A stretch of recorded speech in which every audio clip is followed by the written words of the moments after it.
Hey everyone, welcome back to The Grind. We are continuing our series on Malachi, and we're going to get right into talking about today's message. Well, not today's message, but the message that we heard over the weekend.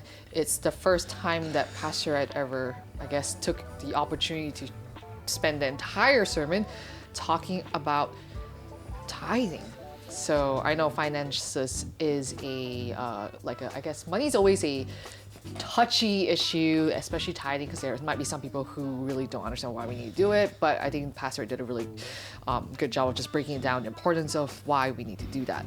So just the first question would be like, how do you normally respond to someone who is generous to you? Depends on who's that person, right? Because if it's a stranger, then you might suspect something is going on. Maybe it's a scam. Yeah, this is a scam. I am the target. Yeah, but if someone you know, I would feel embarrassed actually, because I wouldn't know how to respond. Like any kind of generous act is for me is too much. Oh, yeah. I see. I feel like sometimes we're obliged to have this face of humility. Oh, like no. Yeah, it's like that. Oh no, you didn't have to, but deep down you're like, oh thank goodness, right? And I mean, like, it's also that Asian thing, you know, we all have to fight for the bill. Oh yeah. No, I don't fight for it. No, I got it. Oh no, I enjoy watching the parents. Yeah. I used to have little bets with my friends. Like, oh, I think your dad's gonna win this because his hand is on the bill. Or hey, I think my dad's probably gonna get the bill because he went to the toilet. Oh, That's yes. really paid in advance. Yeah, I get what you say, about, I'm feeling uncomfortable where, people are generous because it depends on who it is, right? Yeah. In some shit, when people are generous to me, I'm like, yeah, thank you so much, right? But then also, is there a hidden agenda behind that generosity to you? I know for some people, it's generally they're just generous and great, awesome, praise God, happily receive. And then sometimes, there are people who are generous with they want something back, right? Yeah. And I've been in a situation where I didn't, how sometimes when you hey, let me pay you, let me contribute. They're like, oh no, it's okay, it's fine, right? But actually that's the underlying of yeah, buddy, please pay. But then because I don't read between the lines sometimes, so I would be like, okay, cool, thank you. And then eventually the resentment pents up. I've been in a situation where it has happened, they're really generous and everything, and they're like, oh, it's okay, you don't have to pay for this. I was like, okay, cool, and then over the course of the year, I think I did something that made them mad, and then they just brought up all the receipts, oh, you didn't pay for this, we provided for this, you didn't step up. And I was like, but I thought you said I didn't need to. So like I said, I'm the kind of person, if you tell me your no's are no's, your yes are yes. So if you want me to contribute, straight up just say yes. If you're not okay with me, then yeah. So, but yeah, definitely have met different varying, generous people in my life. One, yeah, that was a situation where there was this one person, he was super generous, but then at the end of the day, it was maybe it wasn't good to receive his generosity. Yeah. But Wow. Anyways, but the God that we serve is generous, and he has no hidden agenda. I think God is pretty straight up with what he is expecting it. So anyways, so basically in terms of tithing, how are we to respond to God's generosity in life? So were there any questions that you've ever had about tithing, or maybe people who asked you, or conversations that you've had? Well, there are two areas. The first one is the people that I guess oppose the church would say things. Why does the church take money? You're a scam. You're a cult. You're evil. And why do Christians pay the church? You guys are being deceived. And the second area is when you have a low income, do you still tithe? And or maybe I've heard sayings like tithing is so Old Testament.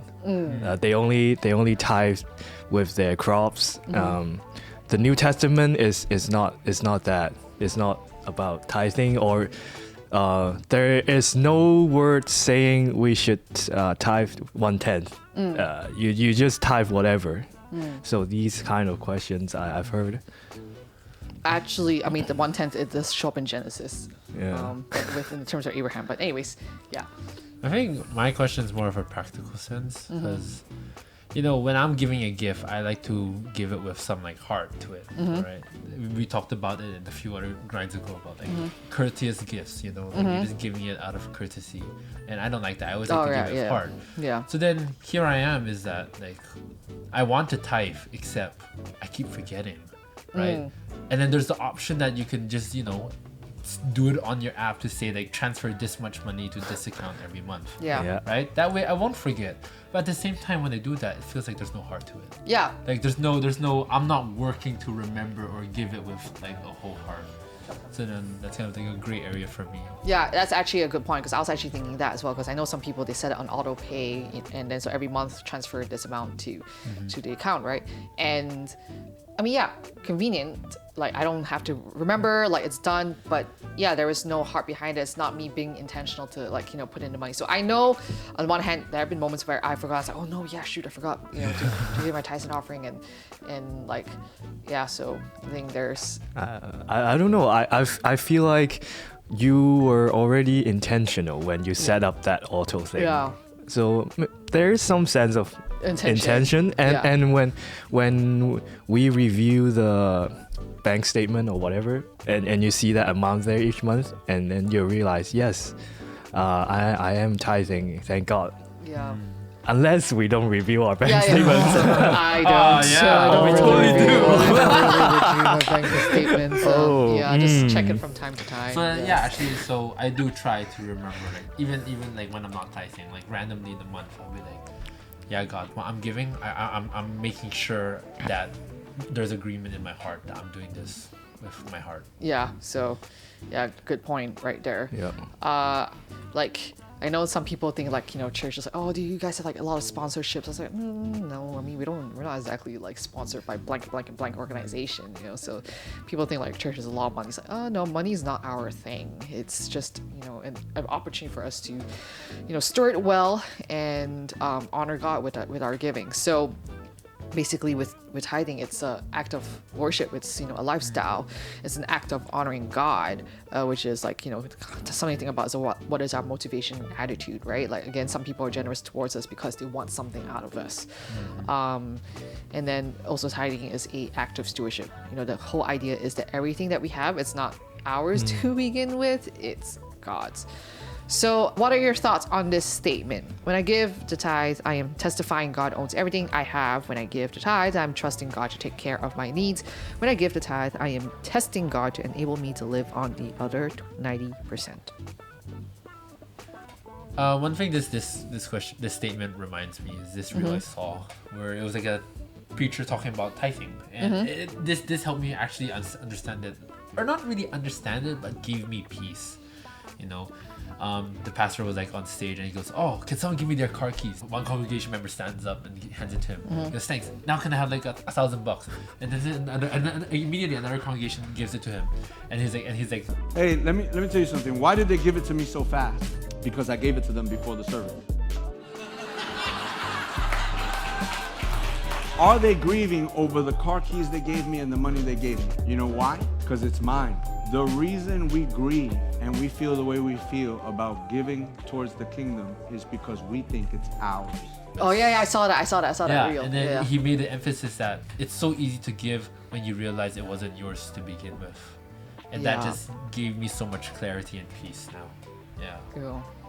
I think like for me, it also helps that I had a dad who demonstrated generosity and not like really trusting in God and finances. Like I've never seen my dad worry about money.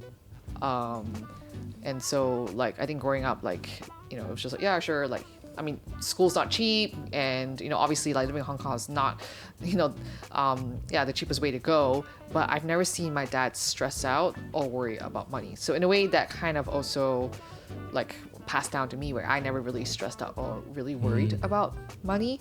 I think one time he told me that, hey, so did you know that I only had 1 year of finances to send you for university? And I was like, what?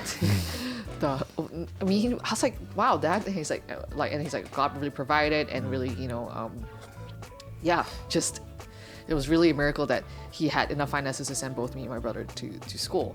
So I think that was really a show of like him trusting in the Lord for provision. And so I'm just like thinking, well, if Dad can do it, so can I, right? To trust God for my provision. And yeah, like you said, everything that we have belongs to God. And so it's like, yeah, how am I going to be, a good steward of what He's given me, right? I don't know, because I've always viewed it as a responsibility rather than thinking, am I stressed out if I would tithe or not tithe? It's a positive response to God. So, and I haven't been really looking for when I tithe, I would be taken care of. It's more like a one-way thing. Yes, I want to respond to God. But I agree. It's off. It had been a mental challenge for me to let go of 10%. Even though that 10%, the absolute value of that 10% may be relatively small, but then it's still a mental block that somehow my budgeting, I have to first give my first fruits that deduct 10% from everything. But then again, I feel like it's a good thing to do. Yeah. Like if, the passage reference was Malachi chapter 3, verses 6 to 12, right? And this section is like labeled robbing God. But the idea is that, going back to the Israelites, like they did not, obey the Lord. They turned aside from the statutes, have not kept them. And so basically, and then they're like saying like, oh, how shall we return? Like, how do we rob you? And God's like, well, let me tell you how you robbed. He basically told them like, what to do is to bring the full tithe to the storehouse, put me to the test, and so on. And so, yeah, I think it's, I don't know, like with Israel, like robbing God in their circumstances. I think sometimes we let circumstance maybe dictate how we, respond to God's generosity. So maybe we feel so like, oh, this month is a little bit tight. I don't know if I want to give God 10%. I kind of need this money right now to help with blank. But at the end of the day, it's like, how should we view our own wealth and resources, right?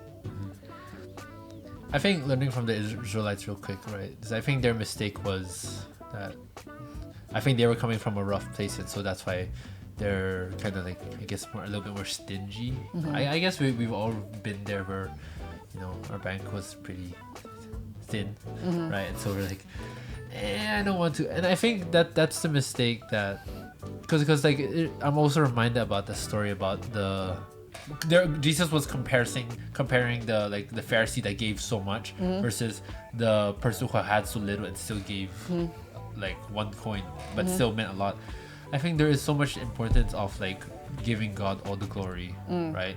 I'm reminded of this one of my friends' testimony that I think they, not necessarily in the sense of offering, but it was like glory was supposed to be given to God, but then he kind of took a bit of glory, like he kind of had a bit of pride in that. And God convicted him by saying like, you just gave me an offering, but you took like a whiff of the aroma, and God did not like that.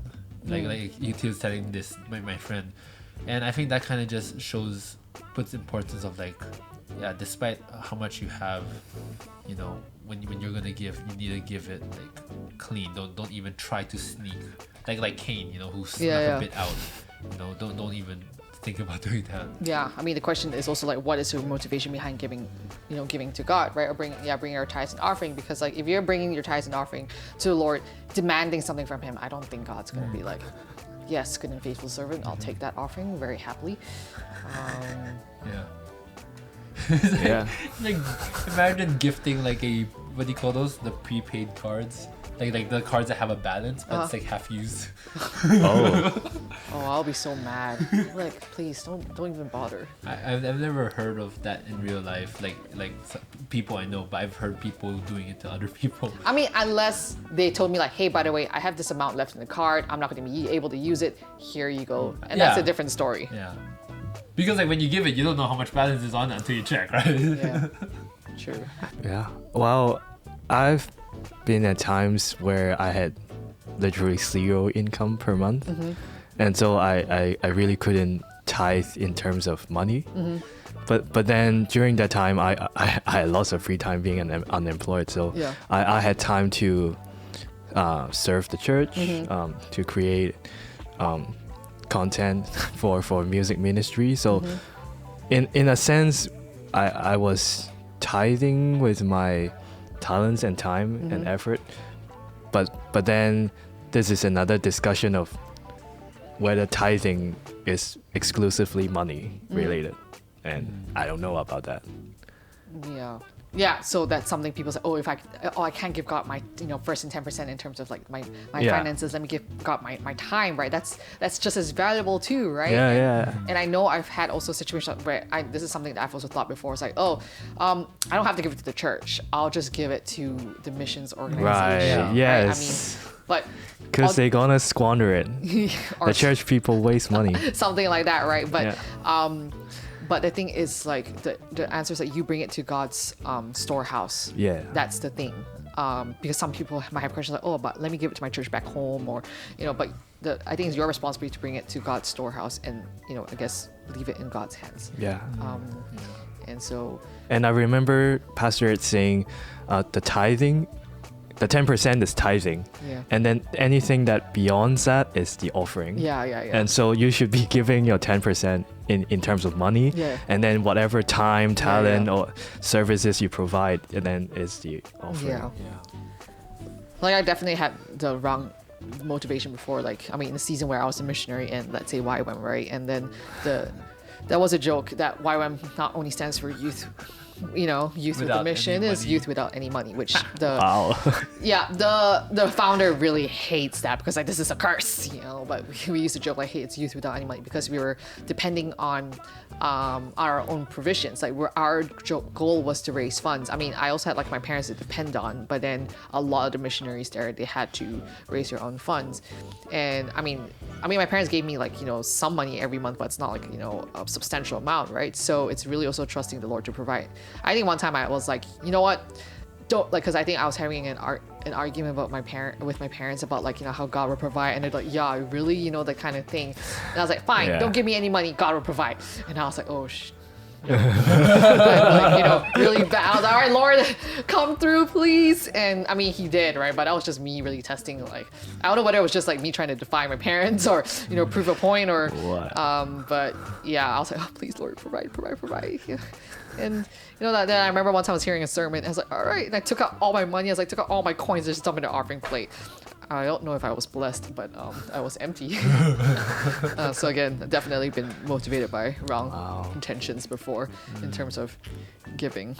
But I think one thing that was really interesting that Pastor Ed actually said was that how, like, those who that really tithing is not an issue about money, but it's an issue of trust. And I think that's something that's a repeated theme in the past 2 to 3 messages. It's all about trust, like how, when you get with the person that you want to get married with, I guess it's an issue of trust. Like, once trust is broken, faith is shaken, that kind of thing, right? So, and here you have, like, Malachi, you see that how people they're not generous towards God anymore. So how is the people's lack of generosity towards God merely a symptom of their unbelief in God and his promises?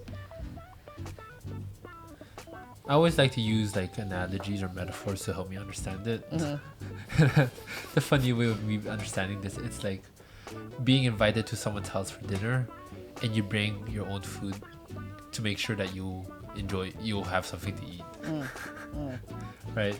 And so like that's kind of like to clarify is that like there is so much providence that he can provide, but they still like you said, it's not a money issue, it's a trust issue.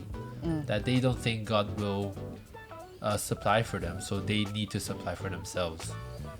And yeah, I think like when you have success, power, and wealth, you believe that you can be self-sufficient, right? And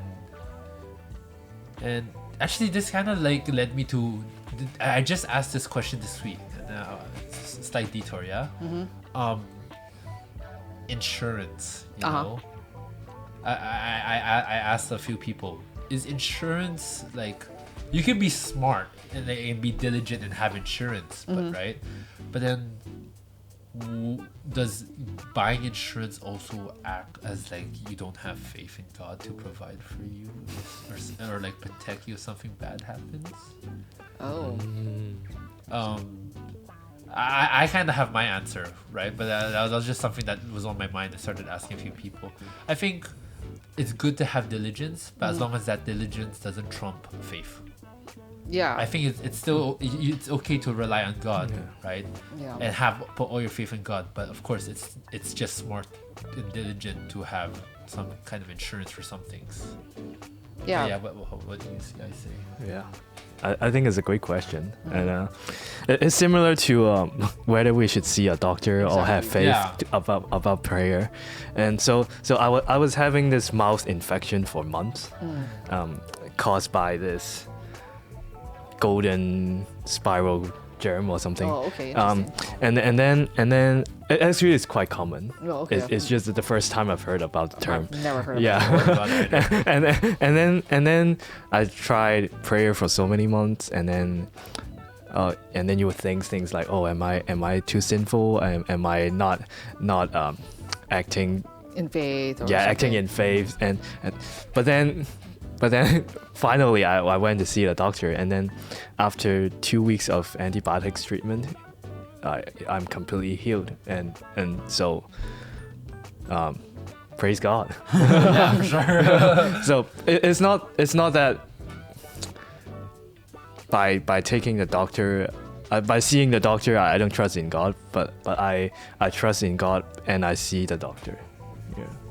Yeah, I mean, like with insurance, I mean, my dad will always tell me, like, make sure you buy travel insurance before you fly, just in case. And I'm like, well, I'm going to survive, Dad, it's fine, you know? And then I was just like, oh, this is such a waste of my money. You know? So I think for me, it's just more like, oh, this is wasting my money than like, you know, the need for it. But I mean, in hindsight, right, like, let's just say in the rare occasion where something does happen, then okay, cool. At least I've got that security blanket that, you know, maybe I've lost my luggage of all the stuff that I bought. I spent like millions, like not millions of dollars, but like, you know, a lot of money on, you know, then it's going to get compensated, that kind of thing, right? Or if I'm stuck, you know, overnight somewhere, then.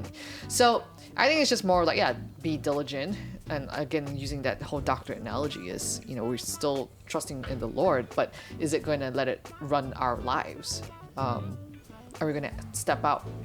You know, are we going to trust God and step on faith? Or are we going to be like, let fear run us? Because I think there's a fine line between faith and fear. Because sometimes we might just operate in fear, and we're doing this because it's like, oh, we need to cover all our, you know, bases. Then there's just, you know, wisdom where it's like, okay, well, yeah, I mean, I have that God's going to protect me, but, you know, I'm just going to have this all set up, you know, just in case. Yeah, I have this friend. We were talking about starting a family, having marriage, and they say, and because both of them are working in the church as well, so generally their salary would be low. and then we were discussing, oh, how you manage to have marriage, the banquet, and rent like apartment, and they just said, trust in the Lord. and I admit I have lots of fear, as you say, a fear of not enough finances, not ready, and then I try to use my own strength, my worries to be ready for all the expenses. But then actually I forgot the most important thing, which is to rely on God. Yeah.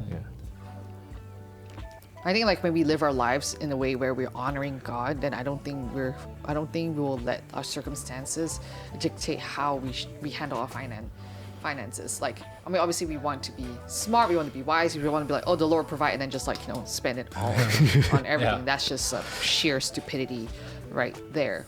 But it's in terms of like, okay, this is what God has blessed you with. How can you be a faithful steward? And, you know, first things first is, I think if you were someone who loved God, someone who totally revered God, had the fear of the Lord, you would give him and honor him with your first and 10%. It's an act of worship. It's a lifestyle. It's basically saying like, hey, Lord, I'm putting you first in my finances. Here you go. And I think like what Pastor is like, you know, he's never met someone who was broke and gave God like their first and 10%.